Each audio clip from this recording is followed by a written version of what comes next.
Bienvenue sur le podcast d'Equizen Conseil, l'âme des chevaux, le podcast pour connaître le cheval et mieux le comprendre.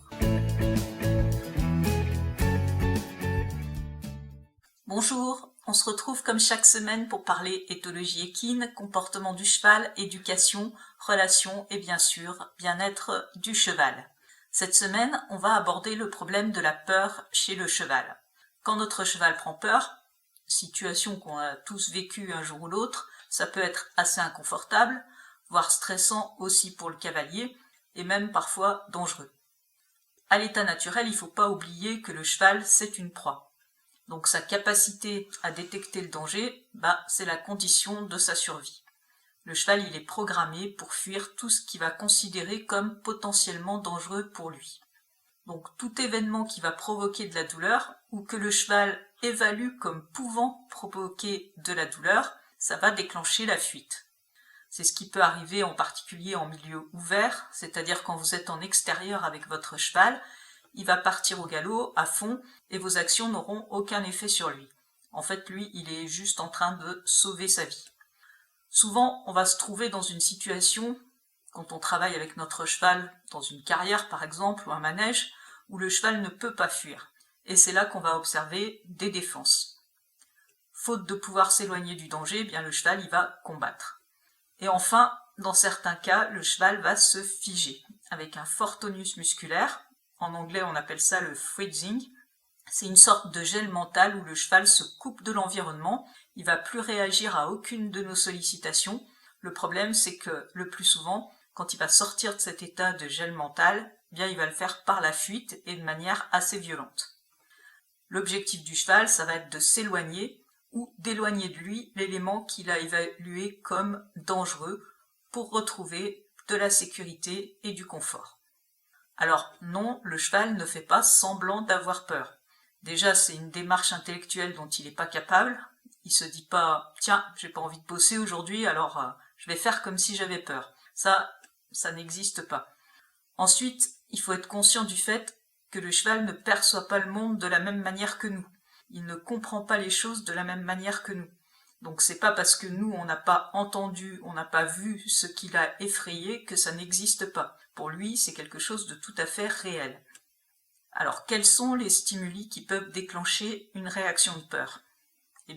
Tout ce qui est, par exemple, objet, individu, quelle que soit l'espèce, qui se déplace dans sa direction ou dans son environnement, c'est quelque chose qu'il peut percevoir comme une menace.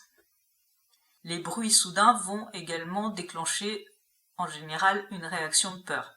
Tout ce qui est nouveau est également effrayant pour le cheval, parce qu'il n'a pas l'expérience de ces objets, de ces situations, et donc il ne sait pas a priori si ça présente un danger. Du coup, par précaution, il va avoir tendance à fuir tout ce qu'il ne connaît pas. Vous entendrez parfois dire que le cheval est néophobe. Face à ces stimuli, il y a toute une échelle de comportements indiquant un stress qui peuvent se manifester. On en reparlera plus loin. Et le niveau de stress le plus élevé, ça va être la fuite, les défenses ou le freezing dont on a parlé. Alors, il y a bien sûr des facteurs aggravants.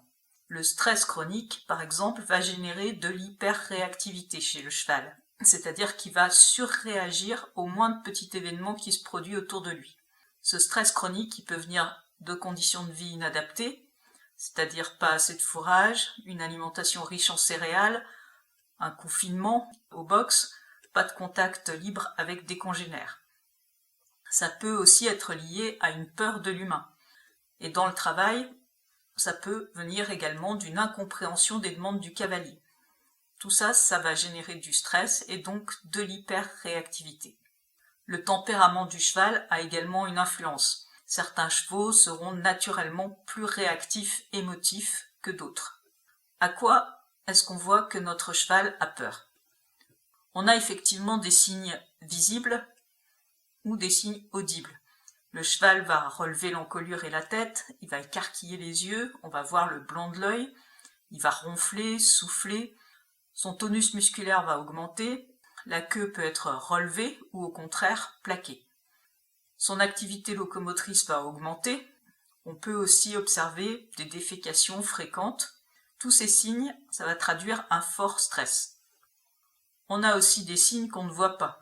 La fréquence cardiaque va augmenter, la fréquence respiratoire aussi. La réponse du système nerveux sympathique au stress va libérer de l'adrénaline, de la noradrénaline et des glucocorticoïdes. En fait, tout l'organisme se prépare pour la réaction de fuite. Dans beaucoup d'études sur le stress chez le cheval, on va mesurer justement le taux de cortisol et la fréquence cardiaque. Tout ça, ce sont des signes de tension très forte chez le cheval, mais on a aussi des signes précurseurs qui vont indiquer un début de tension.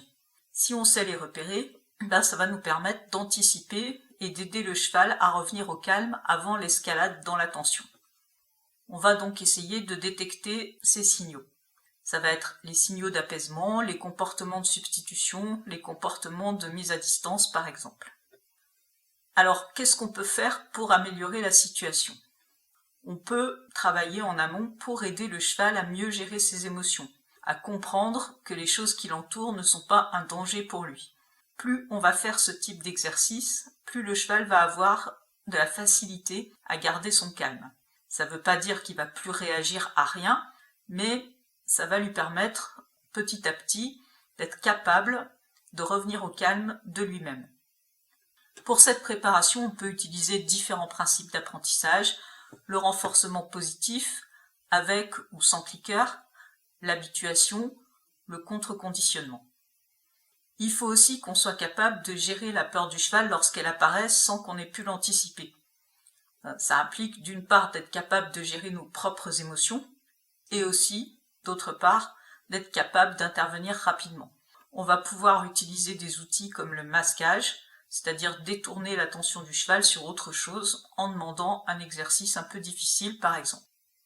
Si vous avez du mal à gérer la peur de votre cheval, n'hésitez pas à me contacter pour en discuter avec moi. Réservez un appel découverte offert si vous rencontrez ce genre de difficultés. On se retrouve la semaine prochaine pour un nouveau sujet. Belle semaine à tous!